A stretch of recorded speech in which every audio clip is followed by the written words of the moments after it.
हम आपके साथ हैं। बहन जी आगे बढ़ो, हम आपके साथ हैं। देश की मजबूरी है, बहन जी जरूरी है, देश की मजबूरी है। बहन जी जरूरी है। संविधान के सम्मान में, बीएसपी मैदान में, संविधान के सम्मान में बीएसपी मैदान में मुंद्रा प्रधानमंत्री यारो, हक्का मायावती, मुंद्रा प्रधानमंत्री यारो, हक्का मायावती। देश की मजबूरी है, बहन जी जरूरी है, देश की मजबूरी है। बहन जी जरूरी है। बहुजन समाज पार्टी जिंदाबाद। जिंदाबाद जिंदाबाद।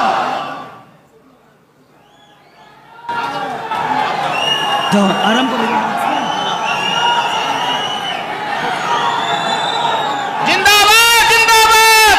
ई जिंदाबाद। बहुजन समाज पार्टी जिंदाबाद। जिंदाबाद जिंदाबाद। बहुजन समाज पार्टी जिंदाबाद। जिंदाबाद जिंदाबाद। बहन जी जिंदाबाद। जिंदाबाद जिंदाबाद। बहन जी जिंदाबाद। जिंदाबाद जिंदाबाद। बहन जी संघर्ष करो।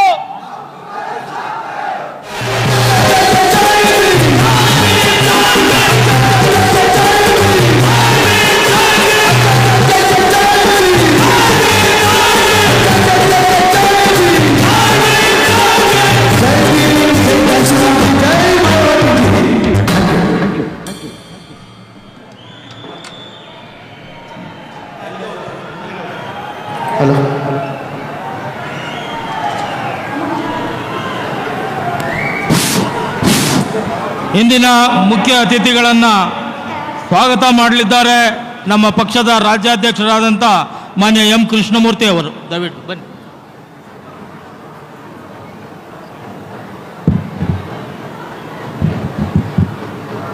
ಬಹುಜನ್ ಸಮಾಜ್ ಪಾರ್ಟಿ ರಾಜ್ಯ ಘಟಕದ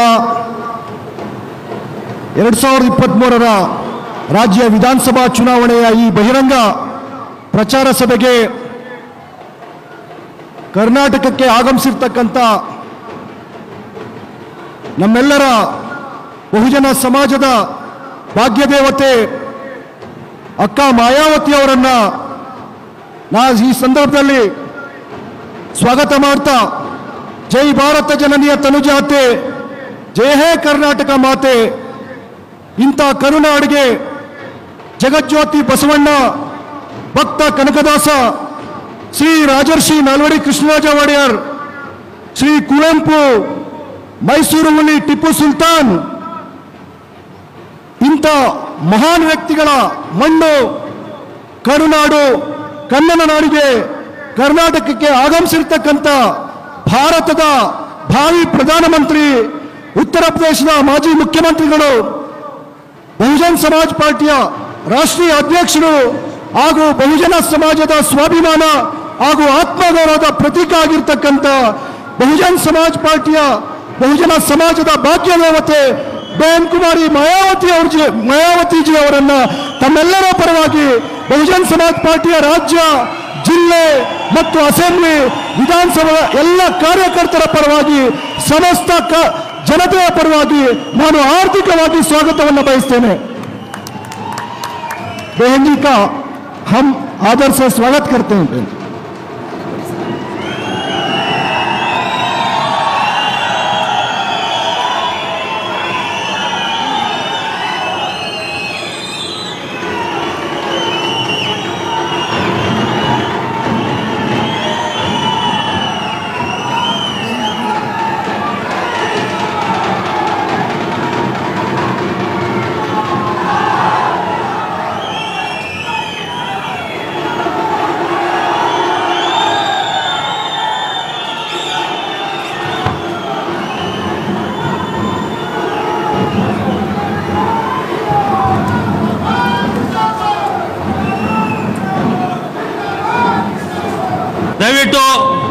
ದಯವಿಟ್ಟು ಆ ತಮಟೆ ವಾದ್ಯನ ನಿಲ್ಲಿಸಬೇಕು. ದಯವಿಟ್ಟು ಈಗ ನಮ್ಮ ರಾಷ್ಟ್ರೀಯ ಅಧ್ಯಕ್ಷರು ಅಲ್ಲಿ ದಯವಿಟ್ಟು ಕಾರ್ಯಕರ್ತರು ಅವ್ರನ್ನ ದಯವಿಟ್ಟು ನಿಲ್ಲಿಸಬೇಕು.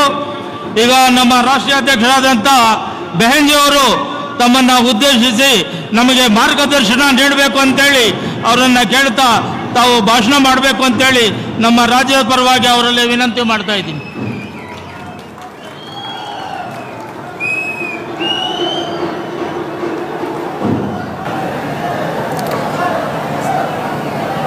बीएसपी की चुनावी जनसभा में इकट्ठा हुए बीएसपी के सभी छोटे बड़े पदाधिकारी, कार्यकर्ता एवं बीएसपी से चुनाव लड़ रहे हमारे यहाँ मौजूद प्रत्याशीगण, आज आप लोग यहाँ अपने कर्नाटक स्टेट में विधानसभा के लिए हो रहे आम चुनाव में चुनाव आचार संहिता के नियमों का पालन करते हुए अपनी पार्टी के उम्मीदवारों के समर्थन में मुझे सुनने के लिए यहाँ इकट्ठा हुए हैं, तो उसके लिए मैं आप सभी लोगों का हार्दिक दिल से आभार प्रकट करती हूँ। और अब मैं सबसे पहले अपनी पार्टी के संबंध में ये कहना चाहूँगी कि हमारी पार्टी ये चुनाव आपके कर्नाटक स्टेट की अधिकांश विधानसभा की सीटों पर अकेले अपने बलबूते पर ही पूरी तैयारी व दमदारी के साथ ये चुनाव लड़ रही है। अर्थात हमारी पार्टी ने इस चुनाव में यहाँ किसी भी पार्टी के साथ किसी भी प्रकार का कोई भी चुनावी समझौता आदि नहीं किया है। इतना ही नहीं बल्कि हमने बीएसपी से जुड़ने की तादाद को ध्यान में रखकर ही फिर उसी अनुपात में ही यहाँ सर्व समाज के लोगों को टिकट भी दिए हैं। लेकिन अब मैं इस चुनाव में आप लोगों का ध्यान अपनी पार्टी बीएसपी को कामयाब बनाने के लिए कुछ जरूरी बातों की तरफ दिलाना चाहती हूँ। और इस संबंध में मैं आप लोगों को ये कहना चाहती हूँ कि अपने देश को आज़ाद हुए वे भारतीय संविधान को भी लागू हुए अब यहाँ वर्षों बीत चुके हैं, और इस लंबी अवधि में केंद्र में आपके कर्नाटक स्टेट में भी यहाँ विभिन्न विरोधी पार्टियों की सरकारें रही हैं। लेकिन दुख की बात यह है कि इस लंबी अवधि में भी यहाँ सभी विरोधी पार्टियों की रही सरकारों में वे आपके प्रदेश सहित पूरे देश में भी सर्व समाज में से विशेषकर दलितों, आदिवासियों, पिछड़े वर्गों, मुस्लिम व अन्य धार्मिक अल्पसंख्यकों के साथ साथ गरीबों, मजदूरों, किसानों, व्यापारियों एवं अन्य मेहनतकश लोगों का भी सही से विकास व उत्थान आदि नहीं हो सका है, जिनकी सरकारों की नीतियों व कार्यशैली को अभी इन्हें और ज़्यादा आजमाने की ज़रूरत नहीं है।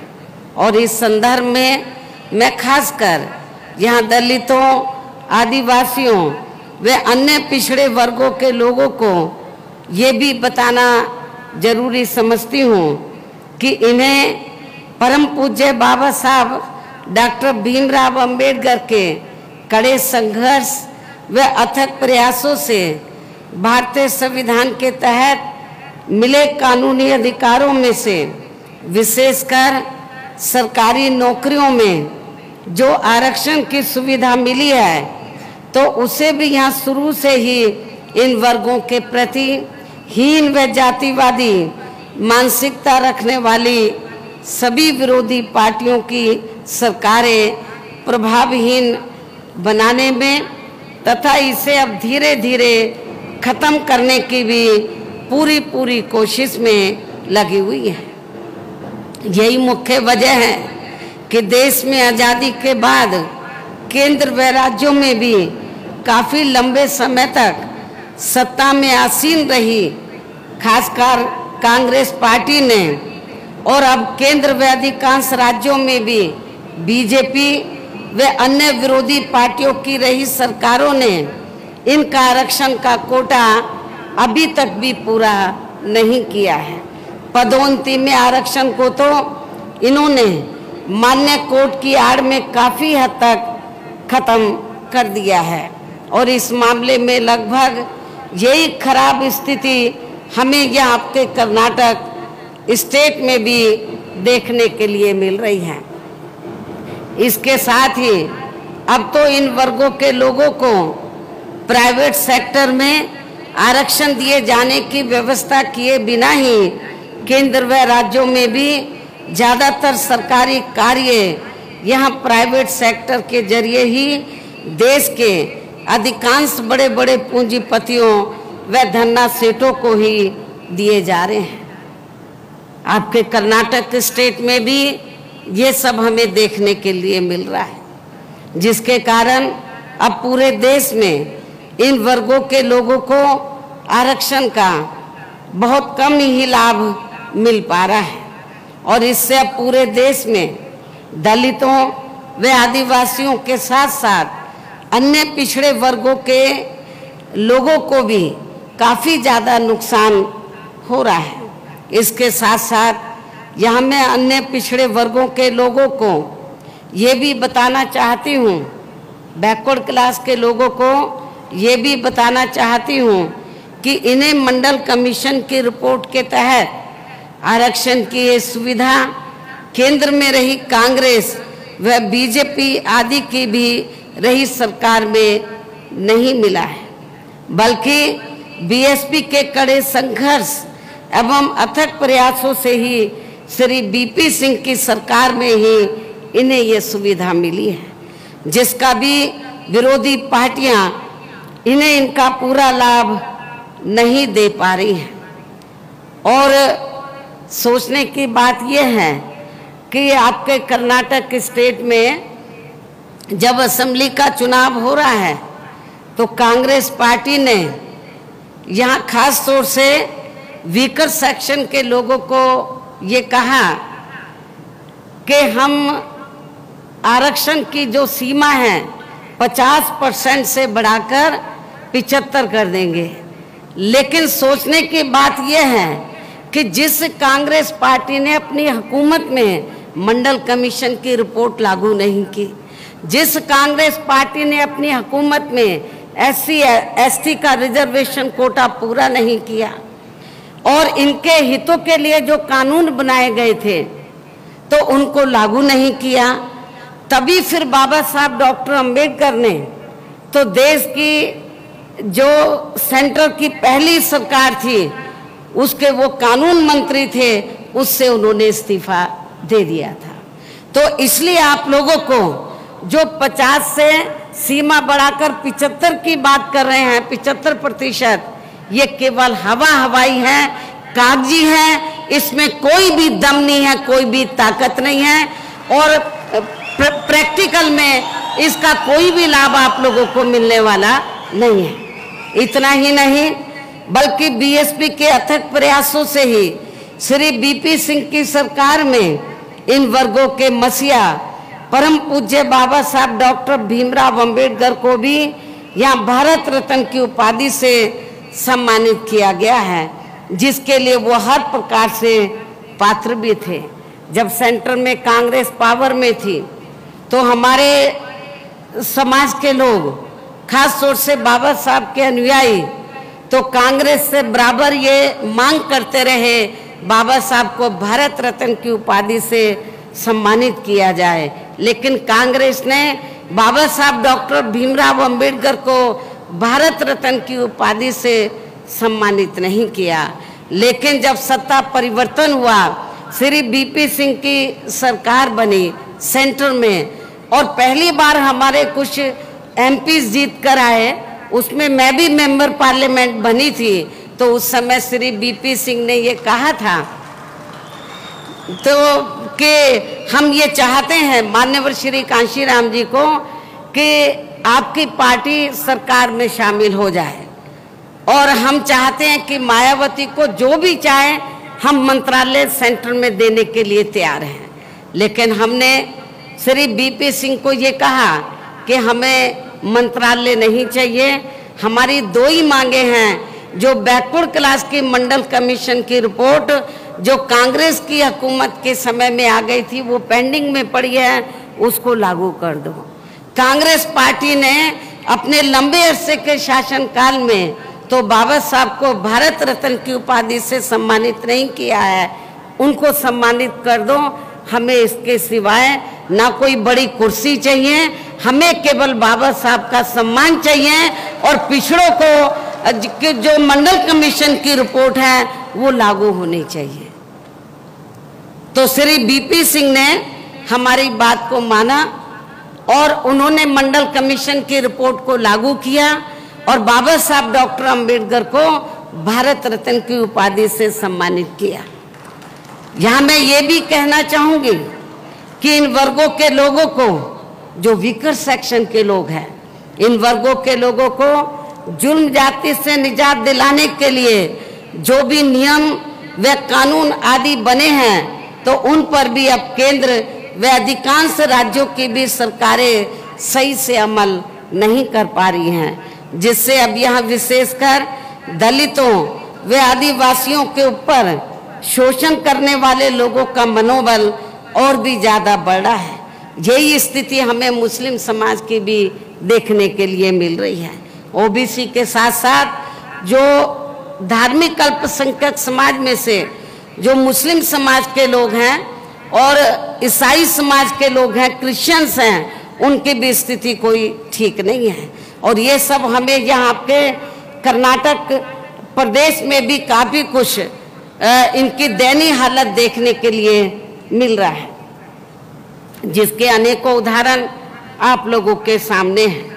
इसी प्रकार हमें पूरे देश में जो दलित आदिवासी पिछड़े वर्ग के लोगों की हालत तो बहुत ज़्यादा खराब है, इसी प्रकार हमें पूरे देश में मुस्लिम व अन्य धार्मिक अल्पसंख्यक समाज के लोगों की भी हालत कोई खास अच्छी नज़र नहीं आती है, जिसका काफ़ी कुछ खुलासा केंद्र सरकार की सच्चर कमेटी की रिपोर्ट में भी किया गया है। इसके साथ साथ अपर कास्ट समाज में से खासकर गरीब लोगों की आर्थिक स्थिति अभी भी हमें पूरे देश में या काफ़ी ज़्यादा खराब या दयनीय बनी हुई नज़र आती है। इनके अलावा आपके प्रदेश सहित पूरे देश में सर्व समाज में से विशेषकर यहाँ गरीब, मजदूर, किसान, कर्मचारी, व्यापारी एवं अन्य मेहनतकश लोग भी अपनी विभिन्न समस्याओं को लेकर अभी भी हमें काफ़ी ज़्यादा दुखी ही नज़र आते हैं। और इनमें से किसान वर्ग तो केंद्र की वर्तमान भाजपा सरकार द्वारा बनाई गई गलत नीतियों के कारण काफ़ी ज़्यादा परेशान व आंदोलित भी रहा है। किंतु इन सब की मुख्य वजह हमारी पार्टी केंद्र व आपके कर्नाटक स्टेट में भी यहाँ अब तक रही सभी विरोधी पार्टियों की सरकारों की जातिवादी, पूंजीवादी व संकीर्ण मानसिकता के तहत बनाई गई उनकी गलत नीतियों एवं गलत कार्य प्रणाली को ही काफ़ी हद तक जिम्मेवार मानकर चलती है। और इस मामले में खासकर इनके गलत आर्थिक नीतियों की वजह से ही आए दिन यहाँ पूरे देश में गरीबी, बेरोजगारी व महंगाई आदि भी काफ़ी ज़्यादा बढ़ रही है। जबकि इस मामले में शुरू से ही हमारी पार्टी केंद्र व राज्यों की सरकारों से भी हर स्तर पर ऐसी नीति अपनाने की लगातार ये मांग करती आ रही है कि देश में कुछ गिने चुने पूंजीपतियों व धन्ना सेठों का विकास होने की बजाय बल्कि यहाँ गरीब व आम लोगों का ही विकास होना चाहिए। तभी फिर सही मायने में यहाँ की आम जनता अपनी गरीबी, बेरोजगारी, महंगाई व अन्य और भी समस्याओं से काफ़ी हद तक निजात पा सकती है। इसके साथ साथ पिछले कुछ वर्षों से अपने देश में भ्रष्टाचार भी हर स्तर पर काफ़ी ज़्यादा बढ़ा है, जिससे आपका खुद का अपना कर्नाटक प्रदेश भी अछूता नहीं रहा है। किंतु इन सब का मुख्य कारण हमारी पार्टी आज़ादी के बाद से लेकर अभी तक केंद्र व देश के अधिकांश राज्यों में तथा आपके खुद के अपने कर्नाटक प्रदेश में भी ज़्यादातर सत्ता यहाँ गलत पार्टियों में से खासकर कांग्रेस, बीजेपी व इनकी सहयोगी पार्टियों के हाथों में ही आने को मानकर चलती है।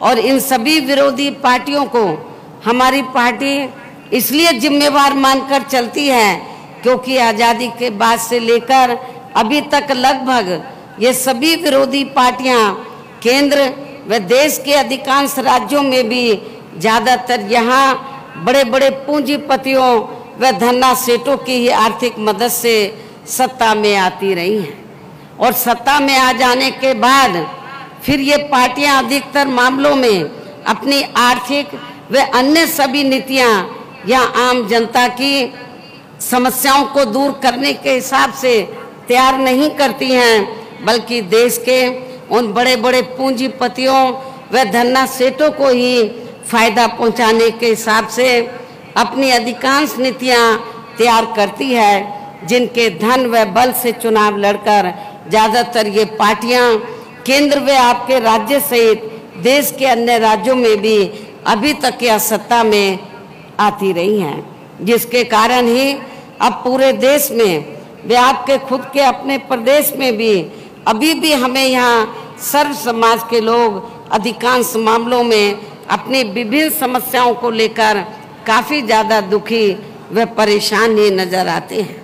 जबकि पूरे देश में बीएसपी ही अकेली एक ऐसी पार्टी है जो विरोधी पार्टियों की तरह देश के बड़े बड़े पूंजीपतियों व धन्ना सेठों की आर्थिक मदद से नहीं बल्कि अपनी पार्टी के ही आम कार्यकर्ताओं की आर्थिक मदद से चुनाव लड़कर यहाँ केंद्र व राज्यों की सत्ता में आना चाहती है, ताकि हमारी पार्टी सत्ता में आने के बाद फिर बिना किसी दबाव के व आज़ाद होकर सर्व समाज के लोगों की व खासकर वीकर सेक्शन के लोगों की सभी समस्याओं का समाधान करके उन्हें हर मामले में व हर स्तर पर खुशहाल बना सके। और इसी आधार पर चलकर ही आबादी के हिसाब से देश के सबसे बड़े प्रदेश अर्थात उत्तर प्रदेश में 4 बार हमारी पार्टी ने अपने नेतृत्व में यहाँ सरकार भी बनाई है। और आपको मैं ये बताना चाहती हूँ, बहुत से विरोधी पार्टी के लोग बीएसपी के बारे में ये कहते हैं कि बीएसपी अब बहुत कमज़ोर होगी है, सिमट गई है उत्तर प्रदेश में। ऐसा नहीं है। मैं आपको बताना चाहती हूँ, आप चुनाव का रिकॉर्ड उठाकर देखो कि जब तक पूरे देश में और यूपी में भी चुनाव बैलेट पेपर से होता रहा तो हमेशा पार्लियामेंट में भी और असेंबली में भी बीएसपी का ग्राफ बड़ा है, वोट का प्रतिशत बड़ा है, सीटें बड़ी हैं, सरकार भी बनी है 4 बार। लेकिन जब से ये ईवीएम के जरिए चुनाव होना शुरू हुआ है सन 2007 में, तो केंद्र में आपको मालूम है जब यूपी में असेंबली का चुनाव हुआ ईवीएम के जरिए, तो सेंटर में तो कांग्रेस ने ये तैयार किया, जो हमें जानकारी मिली है कि हमें स्टेट से कोई लेना देना नहीं, तो हमें तो सेंटर से लेना देना है। तो ईवीएम में धांधली करके तो लगातार वो कई बार सत्ता में सेंटर में बने रहे। लेकिन बीजेपी ने इनकी कमजोरी को पकड़कर तो उन्होंने धांधली करने वालों को पकड़ लिया, वो सेंटर में आ गए।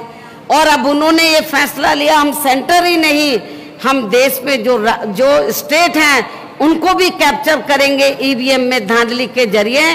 इसलिए उत्तर प्रदेश में या देश के काफी राज्यों में ये धांधली का खेल है ईवीएम में, और कुछ नहीं है। मैं दावे के साथ कहती हूँ चुनाव ये बैलेट पेपर से कराएं, कांग्रेस हो बीजेपी हो, ये आपको कहीं नजर नहीं आएंगे। तो इसलिए जब तक ये चुनाव वहां पर बैलेट पेपर से होता रहा, हमारा ग्राफ बढ़ा है, हमारी 4 बार सरकार बनी है। यूपी में नहीं, देश के अन्य राज्यों में भी पार्टी की बात आगे बढ़ी है। इसलिए कर्नाटक के लोगों को हताश और निराश नहीं होना चाहिए। आप लोगों को मैं बताना चाहती हूँ, बहुत से ऐसे देश हैं जहाँ पर ईवीएम से इलेक्शन हो रहा था, लेकिन जब धांधली उन्होंने देखी, अब वहाँ पर बैलेट पेपर से हो रहा है। तो आज नहीं तो कल अपने देश में भी ईवीएम का सिस्टम खत्म होगा, बैलेट पेपर से चुनाव होगा। ये मैं आपको बताना चाहती हूँ। यदि आप लोग ठंडे होकर बैठ जाएंगे, मायूस होकर बैठ जाएंगे कि वोट देने का फायदा क्या, जब ईवीएम में धांधली हो रही है तो हमें घर बैठना चाहिए, ऐसा नहीं। कभी भी ये सिस्टम खत्म हो सकता है। जुडिशरी हो सकता है इसमें दखल दे दे, माननीय सुप्रीम कोर्ट दखल दे दे, और हो सकता है कि वो ये चुनाव पूरे देश में बैलेट पेपर से कराए। इसलिए आप लोगों को हताश और निराश नहीं होना है, अपनी पार्टी के जनाधार को बढ़ाना है, मूवमेंट को बढ़ाना है। आज नहीं तो कल ये सिस्टम खत्म होगा, फिर से बैलेट पेपर से आएगा और हमारी पार्टी और ये मूवमेंट जरूर आगे बढ़ेगी। और हमने ये भी मैं आपको बताना चाहती हूँ कि जब तक चुनाव बैलेट पेपर से होता रहा, यूपी में हमारी पार्टी का ग्राफ बढ़ा। 4 बार हमें सरकार बनाने का मौका मिला और हमने अपनी सभी चारों रही सरकारों में अपनी पार्टी की विचारधारा एवं सिद्धांतों के तहत चलकर, वैसे तो वहाँ सर्व समाज के हितों का पूरा ध्यान रखा है, लेकिन सभी मामलों में प्राथमिकता पहले हमने वहाँ सर्व समाज में से विशेषकर उन दलितों, आदिवासियों, पिछड़े वर्गों, मुस्लिम व अन्य धार्मिक अल्पसंख्यक समाज के लोगों को तथा गरीब एवं असहाय लोगों को ही दिया है, जिनकी वहाँ हर मामले में व हर स्तर पर सभी विरोधी पार्टियों की रही सरकारों में उनकी हीन, जातिवादी, संकीर्ण व पूंजीवादी सोच होने के कारण काफ़ी ज़्यादा उपेक्षा की गई है। इसके साथ साथ हमने उत्तर प्रदेश में गरीब एवं बेरोजगार लोगों को दूसरी सरकारों की तरह मामूली सा बेरोजगारी भत्ता न देकर उन्हें बड़ी तादाद में सरकारी व गैर सरकारी क्षेत्रों में स्थायी रोजगार भी उपलब्ध कराए हैं। साथ ही गरीब भूमिहीन लोगों को खेती करने के लिए उन्हें फ्री सरकारी जमीन भी दी है, जिससे वहाँ लाखों लोगों को फायदा पहुँचा है। इसके अलावा हमारी पार्टी की रही सरकार ने वहाँ विभिन्न क्षेत्रों में लगे लोगों के साथ साथ छात्रों, युवाओं, महिलाओं व बुजुर्गों आदि के हितों में भी अनेकों महत्वपूर्ण व ऐतिहासिक कार्य किए हैं, जिनसे उन्हें काफ़ी ज़्यादा लाभ पहुंचा है। इसके साथ साथ हमने उत्तर प्रदेश में सर्व समाज के लोगों के ऊपर किसी भी प्रकार की कोई जुर्म जाति आदि नहीं होने दी है, बल्कि हमारी रही सरकार ने वहाँ जुर्म जाति करने वाले लोगों को तो बिना बुलडोजर चलाए हुए या बिना मार धाड़ के, तो बिना कोई देरी किए हुए उन्हें तुरंत ही जेल की सलाखों के अंदर भेजा है, जहां मेरी सरकार में उनकी सही व असली जगह होती है। जो अभी इस समय यूपी में चल रहा है, ऐसा नहीं, मार धाड़ नहीं, कानून का वहाँ पे नंगा नाच हो रहा है, ऐसा नहीं, बल्कि कानून की अहमियत वहाँ की जनता को हमने समझाई, बताई और कानून के तहत हमने सर्व समाज के लोगों को वहाँ पर न्याय दिया, जिसकी यहाँ आपके प्रदेश में भी काफ़ी, यानी कि कर्नाटक स्टेट में भी काफ़ी सख्त ज़रूरत है। और इतना ही नहीं, बल्कि हमारी पार्टी की रही सरकार ने वहाँ अपने देश में दलित एवं अन्य पिछड़े वर्गों में समय समय पर जन्मे हमारे महान संतों, गुरुओं व महापुरुषों में भी खासकर महात्मा ज्योतिराव फूले, छत्रपति शाहू जी महाराज, श्री नारायणा गुरु, बाबा साहब डॉक्टर भीमराव अंबेडकर एवं मान्यवर श्री कांशीराम जी, जिन्होंने इन संतों, गुरु और महापुरुषों की मूवमेंट को आगे बढ़ाने के लिए अपनी पूरी जिंदगी निछावर की, मान्यवर श्री कांशीराम जी ने काफ़ी कड़ा संघर्ष किया। इन सबको विभिन्न रूपों में पहली बार वहाँ पूरा आदर सम्मान दिया है, जिन्हें विरोधी पार्टियों के लोग अभी तक भी आसानी से पचा नहीं पा रहे हैं। इस प्रकार से उत्तर प्रदेश में हमारी पार्टी ने अपने सभी चारों रहे शासनकाल के दौरान वहाँ हर मामले में व हर स्तर पर सर्व समाज के लोगों को काफ़ी बेहतरीन सरकार दी है।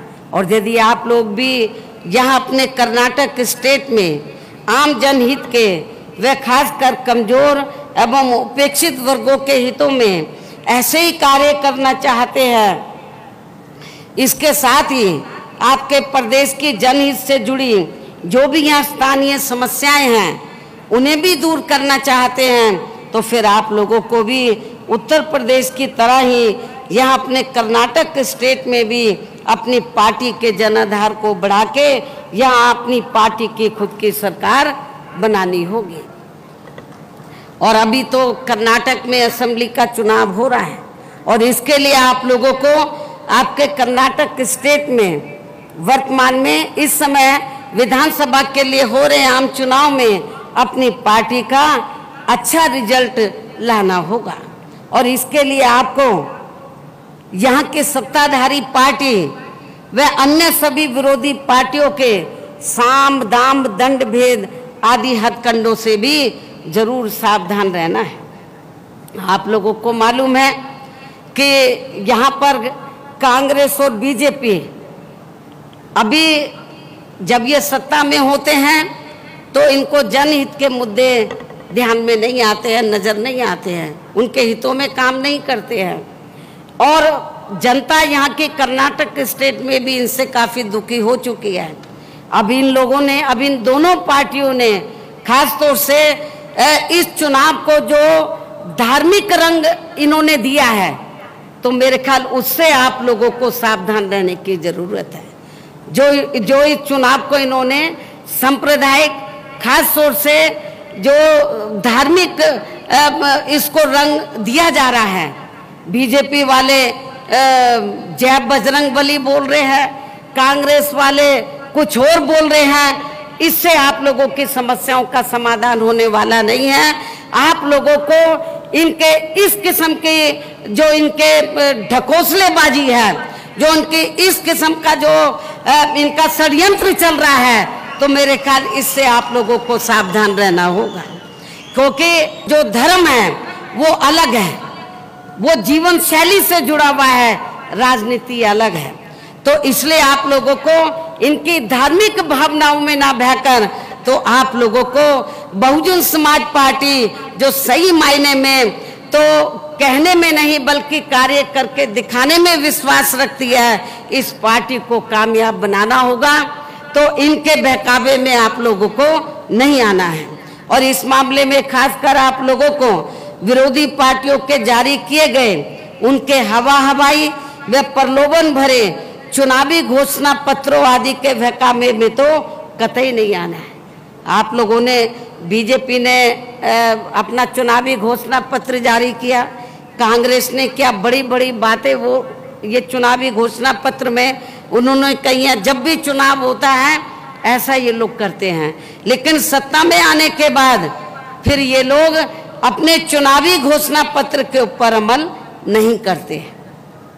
कहने का तात्पर्य यह है कि चुनाव के दौरान जो ये अपना मैनिफेस्टो जारी करते हैं, बड़े बड़े वायदे करते हैं वोट लेने के लिए, लेकिन सत्ता में आने के बाद अधिकांश उन पर ये अमल नहीं करते हैं, जिस पर से अब यानी कि इनके चुनावी घोषणा पत्र पे से अब जनता का काफ़ी हद तक विश्वास ही उठ गया है। इसलिए भी हमारी पार्टी किसी भी चुनाव में अपना कोई भी चुनावी घोषणा पत्र आदि जारी नहीं करती है। वैसे भी हमारी पार्टी कहने में बहुत कम बल्कि कार्य करके दिखाने में ही ज़्यादा विश्वास रखती है। यूपी में 4 बार हमारी सरकार बनी, हमने चुनाव में कोई मैनिफेस्टो जारी नहीं किया था। सत्ता में आने के बाद हमने वहाँ के लोगों के लिए जनहित में बड़े पैमाने पर कार्य किए, अब बेहतरीन कानून व्यवस्था की दी, जिसे वहाँ की जनता अभी भी याद करती है। और तो ये सब हमने उत्तर प्रदेश में करके दिखाया है। इन्हीं जरूरी बातों के साथ ही अब मेरा यही कहना है कि आप लोगों को अपने खुद के व अपने कर्नाटक स्टेट के भी हित में यहाँ अपनी पार्टी बीएसपी की सरकार बनाना बहुत जरूरी है।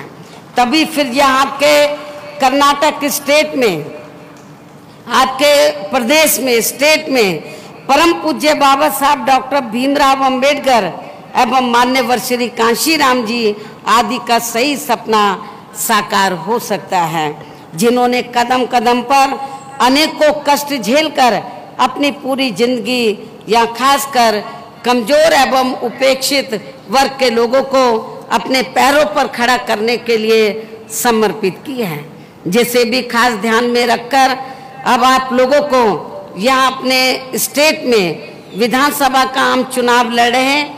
अपने सभी उम्मीदवारों को, हमारे उम्मीदवार कुछ इधर स्टेज पे हैं, शायद कुछ सामने भी बैठे हैं, तो जब आप लोगों से मेरी यही रिक्वेस्ट है कि जिसे जो हमारे संत गुरु महापुरुष हुए हैं तो उनके डेडिकेशन को ध्यान में रखकर, उनके संघर्ष को ध्यान में रखकर, जिनकी वजह से आज थोड़ा घना जो आपको मिल रहा है ये देन हमारे संत गुरु और महापुरुषों की है, जिसे भी खास ध्यान में रखकर अब आप लोगों को यहाँ अपने कर्नाटक स्टेट में विधानसभा का आम चुनाव लड़ रहे अपने सभी उम्मीदवारों को अपनी पार्टी के हाथी चुनाव चिन्ह के सामने वाले बटन को दबा के उन्हें जरूर जिताना है, उन्हें जरूर सफल बनाना है, उनको यहाँ की असेंबली में जरूर जिताकर भेजना है। अर्थात आप लोगों को इस चुनाव में अपनी पार्टी को कामयाब बनाने का हर संभव पूरा प्रयास करना है। इस उम्मीद के साथ ही अब मैं पुनः अपनी पार्टी के उम्मीदवारों को जिताने की पुरजोर अपील करते हुए अपनी बात यही समाप्त करती हूँ। जय भीम, जय भारत। धन्यवाद बहन जी, धन्यवाद। जिंदाबाद जिंदाबाद जिंदाबाद जिंदाबाद। ಈಗ ಬೆಹಂಜಿಯವರ ಭಾಷಣವನ್ನ ಸಂಕ್ಷಿಪ್ತವಾಗಿ ಟ್ರಾನ್ಸ್ಲೇಟ್ ಮಾಡಿ 5 ನಿಮಿಷದಲ್ಲಿ ನಮ್ಮ ಗೋಪಿನಾಥ್ ಸಾಹೇಬರು ಮಾಡ್ತಾರೆ. ದಯವಿಟ್ಟು ಶಾಂತ ರೀತಿಯಿಂದ ಕೂತ್ಕೊಳ್ಬೇಕು 5 ನಿಮಿಷದಲ್ಲಿ. ಬಂಧುಗಳೇ, ನಮ್ಮ ರಾಷ್ಟ್ರೀಯ ಅಧ್ಯಕ್ಷರು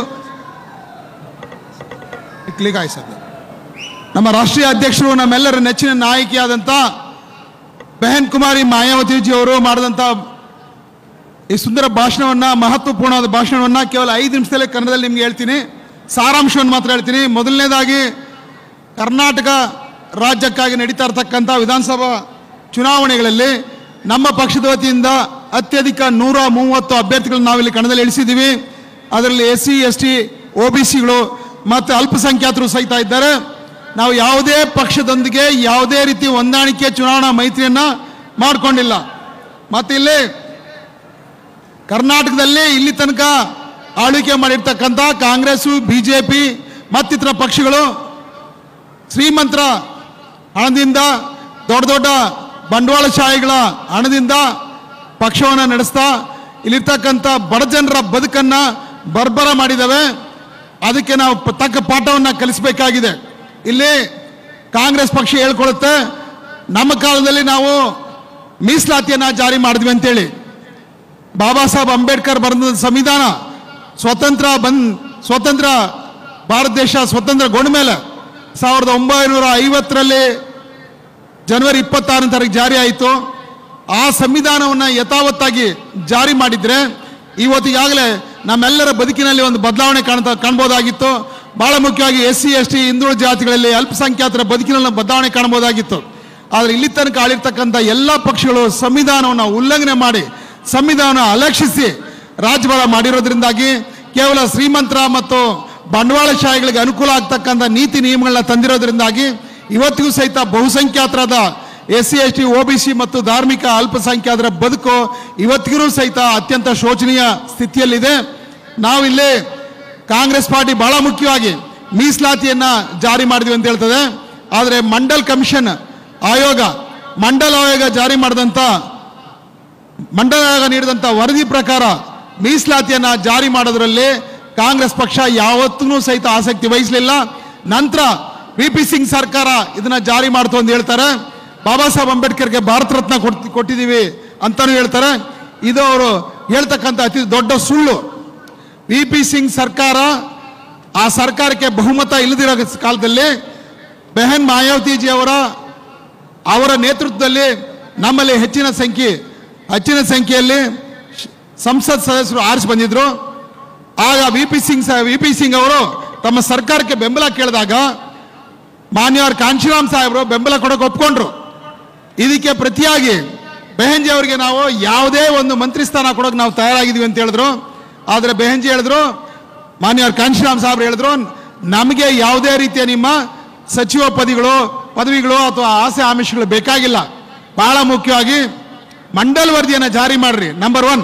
ನಂಬರ್ 2, ಬಾಬಾ ಸಾಹೇಬ್ ಅಂಬೇಡ್ಕರ್ಗೆ ಭಾರತ ರತ್ನ ಕೊಡಿ ಅಂತ ಒತ್ತಾಯ ಮಾಡಿದ್ರಿಂದಾಗಿ ಅದರ ಪ್ರಕಾರ ನಮ್ಮ ಸರ್ಕಾರ ಅವರಿಗೆ ನಮ್ಮ ಪಕ್ಷ ಅವರಿಗೆ ಬೆಂಬಲ ಕೊಟ್ಟು ಆ ಸರ್ಕಾರವನ್ನು ಉಳಿಸಿದ್ರಿಂದಾಗಿ ನಾವು ಅವರಿಗೆ ಬೆಂಬಲವನ್ನು ಕೊಟ್ವಿ.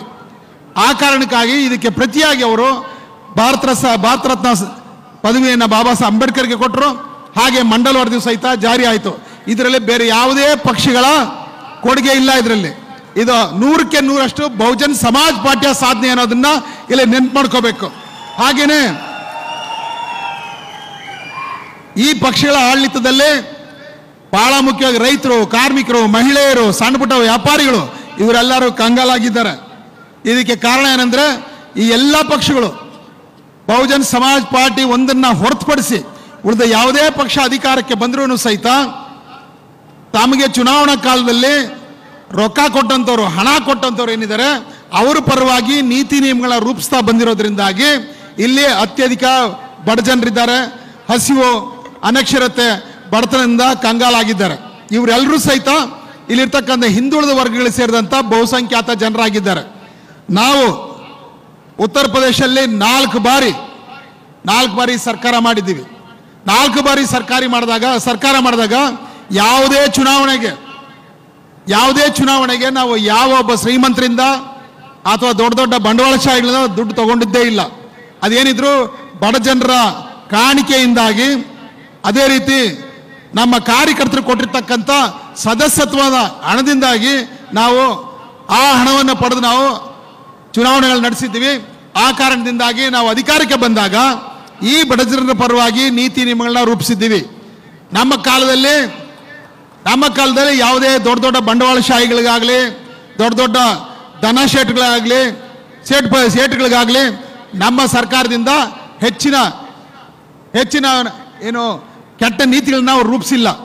ಈ ದೇಶದಲ್ಲಿ ಶ್ರೀಮಂತರಿಗೆ ಎಷ್ಟು ಅವಕಾಶಗಳಿದೆಯೋ ಅಷ್ಟೇ ಅವಕಾಶ ಬಡವರಿಗೂ ಇರಬೇಕು. ನಾವು ಕಾಂಗ್ರೆಸ್ ಬಿಜೆಪಿ ಅವ್ರಿಗೆ ಹೇಳ್ತಾ ಇದೀವಿ, ನಿಮ್ಮ ನೀತಿ ನಿಯಮಗಳು ಕೇವಲ ಶ್ರೀಮಂತರಿಗೆ ಅಷ್ಟೇ ಅನುಕೂಲವಾಗಿರ್ಬೇಕಾಗಿಲ್ಲ, ಬರೀ ಸಾಹುಕಾರರಿಗೆ ಮಾತ್ರ ಅನುಕೂಲವಾಗಿರ್ಬೇಕಾಗಲ್ಲ, ಬರೀ ದುಡ್ಡಿರೋರ್ಗೆ ಮಾತ್ರ ನೀವು ನೀತಿ ನಿಯಮಗಳನ್ನ ರೂಪಿಸಬೇಡಿ. ಅದೇ ಪ್ರಮಾಣದಲ್ಲಿ ಇಲ್ಲಿರ್ತಕ್ಕಂಥ ಬಡ ಜನರಿಗೂ ಸಹಿತ ನಿಮ್ಮ ನೀತಿ ನಿಯಮಗಳಿಂದಾಗಿ ಅನುಕೂಲ ಆಗಬೇಕು ಅಂತ ಹೇಳಿದ್ವಿ. ಆದರೆ ಅವರು ಸಂವಿಧಾನಕ್ಕೆ ವಿರುದ್ಧವಾಗಿ ಬಡ ಜನರನ್ನ ಅಲಕ್ಷಿಸಿ ಕೇವಲ ಶ್ರೀಮಂತರನ್ನ ಮಾತ್ರ, ಉನ್ನತ ವರ್ಗದವ್ರನ್ನ ಮಾತ್ರ ಬೆಳೆಸಿದ್ರಿಂದಾಗಿ ಭಾರತ ದೇಶದಲ್ಲಿ ಬಡತನ ಜಾಸ್ತಿ ಆಗಿದೆ. ಹಾಗೆ ಭ್ರಷ್ಟಾಚಾರನೂ ಸಹಿತ ಜಾಸ್ತಿ ಆಗಿದೆ. ಭ್ರಷ್ಟಾಚಾರಕ್ಕೆ ಕಡಿವಾಣ ಹಾಕಬೇಕು, ಬಡತನವನ್ನು ನಿಗ್ರಹಿಸಬೇಕಂತ ಹೇಳಿದ್ರೆ ಚುನಾವಣಾ ಕಾಲದಲ್ಲಿ ನಾವು ನಮ್ಮ ಓಟ್ಗಳನ್ನ ಮಾರ್ಕೊಳ್ಳದೆ ಬಹುಜನ್ ಸಮಾಜ್ ಪಾರ್ಟಿಯ ಆನೆ ಗುರುತಿಗೆ ನೀವು ಓಟ್ ಹಾಕಿದ್ರೆ ಮಾತ್ರ ಪ್ರಾಮಾಣಿಕವಾದ ಬಡ ಜನರ ಪರವಾದ, ರೈತ ಕಾರ್ಮಿಕರ ಪರವಾದ ಸರ್ಕಾರವನ್ನ ನಾವು ತರಲಿಕ್ಕೆ ಸಾಧ್ಯ ಆಗುತ್ತದೆ. ಮತ್ತೆ ಇಲ್ಲಿ ಬಹಳ ಜನ ಅನ್ಕೋತಾರೆ ಬಹುಜನ್ ಸಮಾಜ್ ಪಾರ್ಟಿಯ ಪ್ರಭಾವ ಕಡಿಮೆ ಆಗೋಯ್ತು, ಯುಪಿನಲ್ಲೇ ಅವರು ಕಡಿಮೆ ಆಗೋಯ್ತು, ಇನ್ಮೇಲೆ ಪಾರ್ಟಿ ಬರೋದಿಲ್ಲ ಅಂತ ಹತಾಶೆಯ ಮಾತುಗಳು ಹೇಳ್ತಾರೆ. ನಾನು ನಿಮಗೆ ಹೇಳ್ತಾ ಇದ್ದೀನಿ, ಇಲ್ಲಿ ಈ ಹತಾಶೆಯ ಮತ್ತು ನಿರಾಶೆಯ ಮಾತುಗಳನ್ನ ಬಿಟ್ಬಿಡ್ರಿ. ಎಲ್ಲಿ ತನಕ ಇಲ್ಲಿ ಬ್ಯಾಲೆಟ್ ಪೇಪರ್ನಲ್ಲಿ ಚುನಾವಣೆ ನಡೀತಾ ಇತ್ತು ಅಲ್ಲಿ ತನಕ ನಮ್ಮ ಪಕ್ಷ ದೊಡ್ಡ ಪ್ರಮಾಣದಲ್ಲಿ ಬೆಳೀತು, 4 ಬಾರಿ ಸರ್ಕಾರ ಮಾಡ್ತು. ಆದರೆ ಬಹುಜನ್ ಸಮಾಜ್ ಪಾರ್ಟಿ ಅಧಿಕಾರಕ್ಕೆ ಬಂದು ಮಾಡ್ತಾ ಇರ್ತಕ್ಕಂಥ ಬದಲಾವಣೆ, ಪ್ರಗತಿ ಇದೆಲ್ಲ ನೋಡಿದಂಥ ಕಾಂಗ್ರೆಸ್ ಬಿಜೆಪಿಯ ಬೆಂಬಲಿಗರೇನಿದ್ದಾರೆ, ನಾಯಕರೇನಿದ್ದಾರೆ, ಇಲ್ಲಿ ಉಂಟಾಗಿರ್ತಕ್ಕಂಥ ಜಾಗೃತಿಯನ್ನ ತಪ್ಪಿಸ್ಬೇಕು, ಈ ಜಾಗೃತಿನ ದಿಕ್ಕು ತಪ್ಪಿಸ್ಬೇಕು ಅಂತೇಳಿ ಅವರು ಎಲೆಕ್ಟ್ರಾನಿಕ್ ವೋಟಿಂಗ್ ಮೆಷಿನ್ನ ಅಂದರೆ ವಿದ್ಯುತ್ ಚಾಲಿತ ಮತಯಂತ್ರಗಳನ್ನ ಅವರು ಪರಿಚಯ ಮಾಡಿಕೊಟ್ರು. ಆವತ್ತಿಂದ ಇಲ್ಲಿ ಹಂತವಾಗಿ ಆ ಪಕ್ಷಗಳು ಇಲ್ಲಿ ಎಲ್ಲ ಕಡೆನೂ ಹರಡ್ತಾ ಬಂದಿವೆ.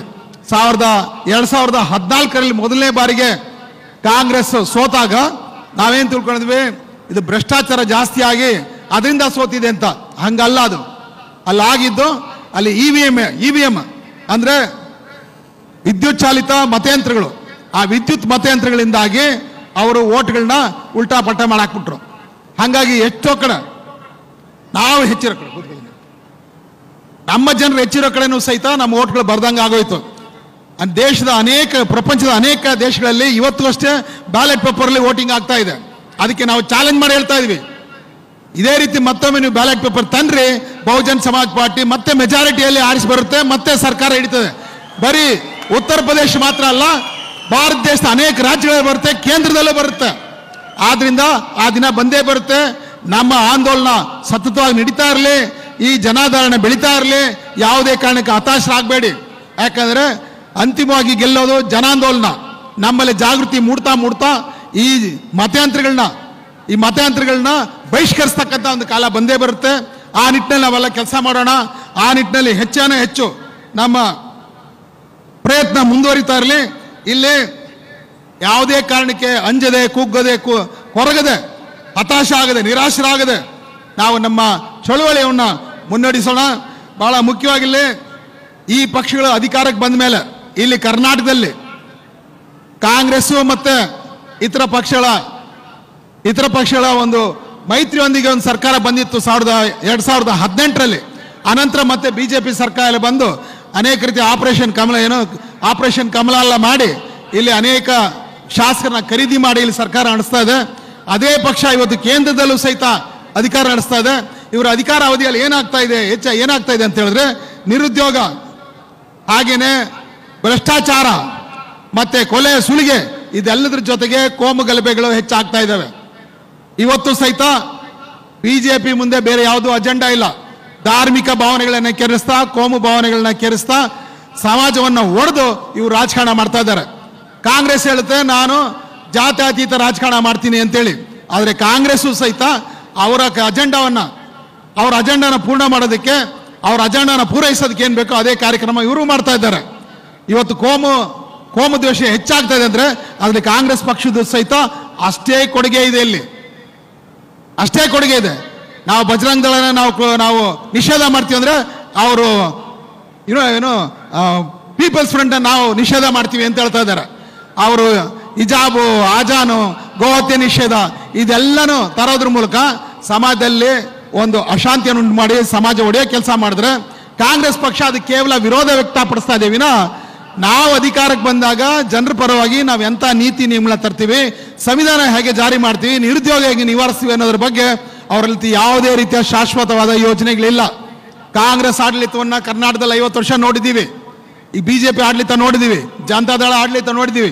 ಯಾವುದೇ ಪಕ್ಷ ಅಧಿಕಾರಕ್ಕೆ ಬಂದ್ರೂ ಸಹಿತ ನಿರುದ್ಯೋಗ, ಭ್ರಷ್ಟಾಚಾರ, ಜಾತೀಯತೆ, ಕೋಮುಗಲಭೆ ಇದ್ಯಾವುದು ನಿಲ್ತಾ ಇಲ್ಲ. ಆದರೆ ನಮ್ಮ ಬಹುಜನ್ ಸಮಾಜ್ ಪಾರ್ಟಿ 4 ಬಾರಿ ಆಡಳಿತ ಮಾಡಿದಾಗ ನಿರುದ್ಯೋಗ ಅತ್ಯಂತ ಕನಿಷ್ಠ ಮಟ್ಟಕ್ಕೆ ಇಳಿದಿತ್ತು. ಅನೇಕ ಹಾಸ್ಟೆಲ್ಗಳು ಮತ್ತೆ ಕಾಲೇಜುಗಳು, ಹಿಂದುಳಿದ ವರ್ಗಗಳಿಗೆ ವಿಶೇಷವಾದಂಥ ಹಾಸ್ಟೆಲ್ಸ್ ಇವೆಲ್ಲ ನಾವು ತೆರೆದ್ವಿ. ಅದಷ್ಟೇ ಅಲ್ಲದೆ ಸಂಪೂರ್ಣವಾಗಿ ಏನು ಬ್ಯಾಕ್ಲಾಗ್ ಹುದ್ದೆಗಳಿತ್ತು ಅದೆಲ್ಲ ನಮ್ಮ ಆಡಳಿತ ಕಾಲದಲ್ಲಿ ಸಂಪೂರ್ಣವಾಗಿ ನಾವು ಭರ್ತಿ ಮಾಡಿದ್ದೀವಿ. ಕೇವಲ ಸರ್ಕಾರಿ ವಲಯದಲ್ಲಿ ಮಾತ್ರ ಅಲ್ಲದೆ ಖಾಸಗಿ ವಲಯದಲ್ಲೂ ಸಹಿತ ನಾವು ರಿಸರ್ವೇಷನ್ ಮೀಸಲಾತಿಯನ್ನು ಜಾರಿ ಮಾಡಿದ್ದೀವಿ. ಈ ಕೆಲಸವನ್ನ ಬೇರೆ ಯಾವುದೇ ಪಾರ್ಟಿನೂ ಸಹಿತ ಇಲ್ಲಿ ತನಕ ಮಾಡೋಕ್ಕಾಗಿಲ್ಲ. ಅದು ಬಹುಜನ್ ಸಮಾಜ್ ಪಾರ್ಟಿ ಮಾತ್ರ ಮಾಡಿದೆ ಅದನ್ನ. ಅದೇ ರೀತಿ ಕರ್ನಾಟಕದಲ್ಲಿ ನಾವು ಆಡಳಿತಕ್ಕೆ ಬಂದರೂ ಸಹಿತ ಇಲ್ಲಿ ಮೀಸಲಾತಿಯನ್ನ 100ಕ್ಕೆ 100ರಷ್ಟು ಜಾರಿ ಮಾಡ್ತೀವಿ. ಖಾಸಗಿಯಲ್ಲೂ ಸಹಿತ ನಾವು ಮೀಸಲಾತಿಯನ್ನ ಜಾರಿ ಮಾಡ್ತೀವಿ. ಹಾಗೇನೆ ಮುಂದಿನ 5 ವರ್ಷಗಳಲ್ಲಿ ಕರ್ನಾಟಕದಲ್ಲಿ ನಿರುದ್ಯೋಗವನ್ನು ಸಂಪೂರ್ಣವಾಗಿ ನಿಲ್ಲಿಸ್ತೀವಿ. ಹಾಗೆ ಹೆಚ್ಚಿನ ಸರ್ಕಾರಿ ಕಾಲೇಜುಗಳನ್ನ ತೆಗಿತೀವಿ. ಪ್ರೈವೇಟ್ ಕಾಲೇಜಸ್ ಏನಿದೆ ಅದಕ್ಕೆ ಸಮಾನವಾಗಿ ಸರ್ಕಾರಿ ಕಾಲೇಜುಗಳನ್ನ ತೆರೆಯೋದ್ರ ಮೂಲಕ 5 ವರ್ಷಗಳಲ್ಲಿ ಅನಕ್ಷರತೆಯನ್ನ ತೊಡೆದಾಕ್ತೀವಿ, ಬಡತನವನ್ನ ತೊಡೆದಾಕ್ತೀವಿ, ಹಸುವಿನ ಅವಮಾನವನ್ನು ತಡಿತೀವಿ. ಬಹಳ ಮುಖ್ಯವಾಗಿ ಜಾತೀಯತೆ ಮತ್ತು ಕೋಮು ಗಲಭೆಗಳನ್ನ ಅದು ಬಹುಜನ್ ಸಮಾಜ್ ಪಾರ್ಟಿ ಮಾತ್ರನೇ ಅದನ್ನ ನಿಲ್ಲಿಸೋಕೆ ಸಾಧ್ಯ ಅಂತೇಳಿ ಇಲ್ಲಿ ನೀವು ವಾಗ್ದಾನ ಕೊಡ್ತಾ ಇದ್ವಿ. ಹಾಗೇನಿಲ್ಲಿ ಎಲ್ಲ ಪಕ್ಷಗಳು ಚುನಾವಣೆಗೆ ಕಾಲದಲ್ಲಿ ಮ್ಯಾನಿಫೆಸ್ಟೋ ತರ್ತವೆ. ಪ್ರಣಾಳಿಕೆ ತರ್ತವೆ. ಆದರೆ ಆ ಪ್ರಣಾಳಿಕೆಗಳು ನಿಮ್ಮ ಓಟ್ ಹಾಕಿ ಅವ್ರನ್ನ ಅಧಿಕಾರಕ್ಕೆ ತರೋ ತನಕ ಮಾತ್ರ ಅವ್ರು ನೆನಪರಿರುತ್ತೆ. ಅಧಿಕಾರಕ್ಕೆ ಬಂದ ಮೇಲೆ ಮ್ಯಾನಿಫೆಸ್ಟೋನ ಮೂಲೆಗೆ ಬೀಸಾಕ್ತಾರೆ, ಕಸಬುಂಡಿಗೆ ಹೋಗುತ್ತೆ ಅಷ್ಟೇನೆ. ಆದ್ರಿಂದ ನಾವು ಯಾವುದೇ ಚುನಾವಣೆ ಕಾಲದಲ್ಲೂ ಅಷ್ಟೇ ಮ್ಯಾನಿಫೆಸ್ಟೋನ ಕೊಡಲ್ಲ, ಪ್ರಣಾಳಿಕೆ ಕೊಡಲ್ಲ. ನಾವು ಮಾತಾಡಲ್ಲ, ನಮ್ಮ ಕೆಲಸ ಮಾತಾಡುತ್ತೆ. ನಾವು ಮಾತಾಡಲ್ಲ, ನಮ್ಮ ಕೆಲಸದ ಫಲ ಮಾತಾಡುತ್ತೆ. ಹಾಗೇನೆ ಇಲ್ಲಿ ಅವ್ರು ಹಾಗೇನೆ ಇಲ್ಲಿ ನಿಮ್ಮಲ್ಲಿ ವಿನಂತಿ ಮಾಡ್ಕೊಳ್ಳೋದೇನೆಂದ್ರೆ, ನಮ್ಮನ್ನ ನಿರಾಶೆ ಆಗಿಸೋದಕ್ಕೆ, ಹತಾಶ ಆಗೋದಕ್ಕೆ ಇಲ್ಲಿ ಅನೇಕ ಷಡ್ಯಂತ್ರಗಳನ್ನ ಬಿಜೆಪಿ ಕಾಂಗ್ರೆಸ್ ಅವರು ಮಾಡ್ತಾರೆ. ಇದಕ್ಕೆ ಬಲಿಯಾಗಬೇಡ್ರಿ. ನಮ್ಮ ಮಹಾಪುರುಷರ ತ್ಯಾಗ ಬಲಿದಾನಗಳು ನೆನಪಿರಲಿ. ಬಾಬಾ ಸಾಹೇಬ್ ಅಂಬೇಡ್ಕರ್ ಕನಸು ನನಸು ಮಾಡ್ತಕ್ಕಂಥ ಒಂದು ಜವಾಬ್ದಾರಿ ನಮ್ಮ ಮೇಲಿದೆ. ಇದನ್ನ ನಾವು ಮರಿಬಾರ್ದು. ಇದನ್ನೆಲ್ಲ ನಮ್ಮ ಮಹಾಪುರುಷರ ಕನಸು ನನಸು ಮಾಡೋದಕ್ಕೆ, ನಮ್ಮ ಮಹಾಪುರುಷರಿಗೆ ಸಾಕಷ್ಟು ಸನ್ಮಾನ ಮಾಡೋದಕ್ಕೆ, ಅವ್ರಿಗೆ ಇದನ್ನ ಅವರ ಆದರ್ಶಗಳನ್ನ ಅನುಸರಿಸುವ ಕೆಲಸವನ್ನ ಬಹುಜನ್ ಸಮಾಜ್ ಪಾರ್ಟಿ ಮಾಡ್ತಾ ಇದೆ. ಕರ್ನಾಟಕದಲ್ಲೂ ಸಹಿತ ಇದೇ ರೀತಿಯ ಒಂದು ಆದರ್ಶಮಯವಾದ ಸರ್ಕಾರವನ್ನ ನಾವು ರಚಿಸ್ತೀವಿ. ಈ ನಿಟ್ಟಿನಲ್ಲಿ ನಮ್ಮ ಪಕ್ಷಕ್ಕೆ, ಕಾಂಗ್ರೆಸ್ ಪಕ್ಷದಲ್ಲಿ ಅನೇಕ ವರ್ಷ ದುಡಿದು ಅತ್ಯಂತ ಹೆಚ್ಚಿನ ಪ್ರಚಂಡ ಬಹುಮತದಲ್ಲಿ ಆರಿಸಿ ಬಂದಂತ ನಮ್ಮ ಅಖಂಡ ಶ್ರೀನಿವಾಸ ಮೂರ್ತಿಯವರು ಪುಲಿಕೇಶ್ ನಗರದಿಂದ 97,000 ಓಟ್ಗಳನ್ನ ಪಡೆದಿದ್ರು. 82,000 ಲೀಡ್ನಲ್ಲಿ ಬಂದರು. ಆದ್ರೆ ಅಂತ ಒಬ್ಬ ಜನಪ್ರಿಯ ಶಾಸಕನ್ನ ಅವ್ರಿಗೆ ಟಿಕೆಟ್ ಕೊಡದೆ ವಂಚನೆ ಮಾಡಿದ್ದಾರೆ ಕಾಂಗ್ರೆಸ್ ಅವರು. ಆದ್ರೆ ಅವ್ರಿಗೆ ಹೇಳಿದ್ವಿ, ನಿಮ್ಮದೇ ಪಾರ್ಟಿ ಬಹುಜನ್ ಸಮಾಜ್ ಪಾರ್ಟಿ ಇರ್ಬೇಕಾದ್ರೆ ನೀವು ಯಾಕೆ ಬೇರೆ ಕಡೆ ಹೋಗ್ತೀರಾ? ನಿಮಗಿಲ್ಲಿ ಬನ್ರಿ, ನಾವು ನಿಮಗೆ ಮಾನ ಸನ್ಮಾನಗಳ ಮೂಲಕ ನಿಮ್ಮ ತಲೆ ಮೇಲೆ ಹೊತ್ಕೊಂಡು ನಾವು ನಿಮ್ಮನ್ನ ಆರಿಸ್ತಾ ಇರ್ತೀವಿ ಅಂತೇಳಿ ನಮ್ಮ ಮಾತಿಗೆ ಮನ್ನಣೆ ಕೊಟ್ಟು, ಬಹಳ ಮುಖ್ಯ ನಮ್ಮ ಮಾರಸಂದ್ರ ಮುನಿಯಪ್ಪನವರು ಮಾಡಿದಂಥ ಈ ಪ್ರಯತ್ನದಲ್ಲಿ ಯಶಸ್ವಿಯಾಗಿ ಇವತ್ತು ಅಖಂಡ ಶ್ರೀನಿವಾಸ ಮೂರ್ತಿ ಅವರು ನಮ್ಮ ಪಕ್ಷವನ್ನ ಸೇರಿದ್ದಾರೆ.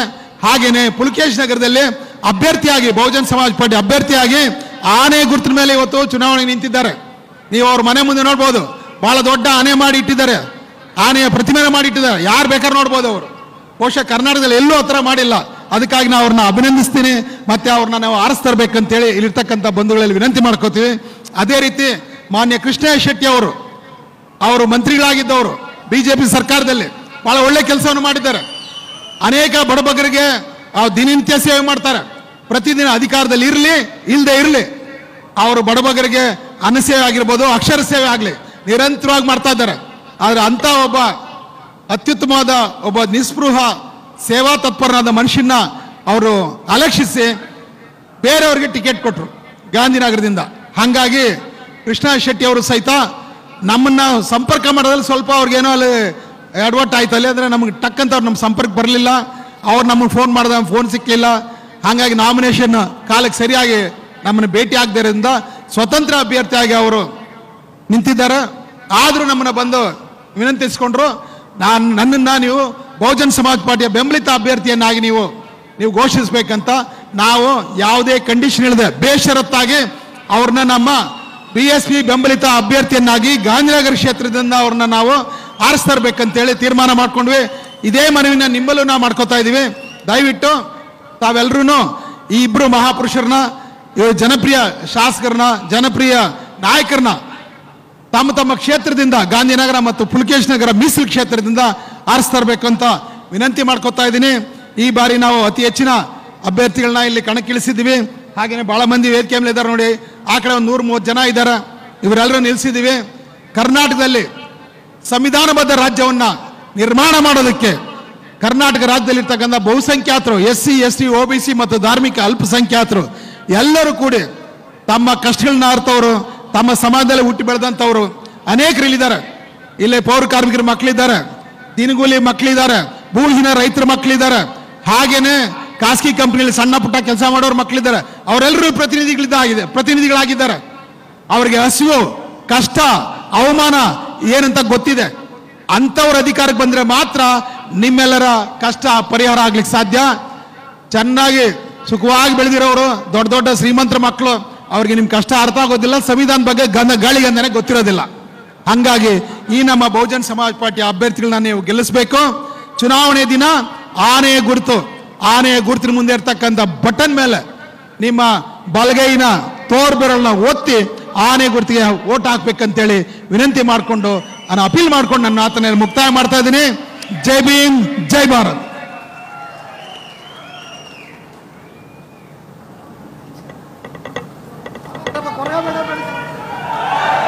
बहुजन समाज पार्टी जिंदाबाद। जिंदाबाद जिंदाबाद बहुजन समाज पार्टी जिंदाबाद। जिंदाबाद जिंदाबाद। देश की मजबूरी है, बहन जी जरूरी है, देश की मजबूरी है, बहन जी जरूरी है। बहुजन समाज पार्टी जिंदाबाद। जिंदाबाद जिंदाबाद बहन कुमारी मायावती जी जिंदाबाद। जिंदाबाद जिंदाबाद अनवर श्री कांसी राम जी जिंदाबाद। जिंदाबाद जिंदाबाद। बहन जी संघर्ष करो, हम आपके साथ हैं, बहन जी संघर्ष करो, हम आपके साथ हैं, बहन जी आगे बढ़ो, हम आपके साथ हैं। संविधान के सम्मान में बहन